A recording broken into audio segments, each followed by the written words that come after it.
நம் ஆண்டவர் இயேசு கிறிஸ்துவின் நாமத்தினால் மகிழ்ச்சியும் சமாதானமும் நம் அனைவரோடும் இருப்பதாக. மத்தேயு 16:24-28 முடிய. இயேசு தம் சீடரை பார்த்து, என்னை பின்பற்ற விரும்பும் எவரும் தன்னலம் துறந்து தம் சிலுவையை தூக்கிக் கொண்டு என்னை பின்பற்றட்டும்.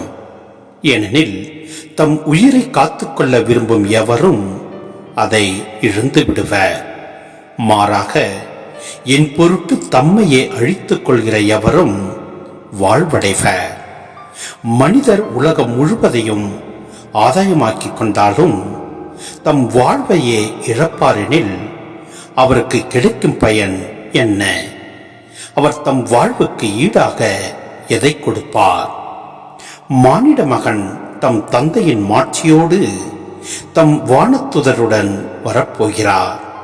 அப்பொழுது ஒவ்வொருவருக்கும் அவர் செயலுக்கேற்ப கைமாறு அளிப்பார். நான் உறுதியாக உங்களுக்கு சொல்கிறேன், இங்கே இருப்பவருள் சிலர் மானிட மகனது ஆட்சி வருவதை காண்பதற்கு முன் சாக மாட்டார் என்றார். சிந்தனை: என் வாழ்வின் சுமைகள் எல்லாம் எப்போது தீரும் என்று ஏங்காதவர்கள் யாரும் இல்லை.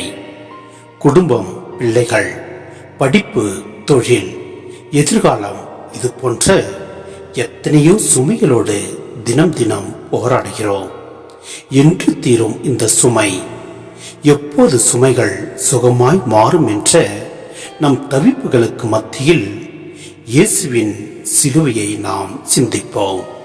ஆம், நம் ஆண்டவர் கூறுகின்றார், என்னை பின்பற்ற விரும்பும் எவரும் தன்னலம் துறந்து தம் சிலுவையை தூக்கிக் கொண்டு என்னை பின்பற்றட்டும் என்று.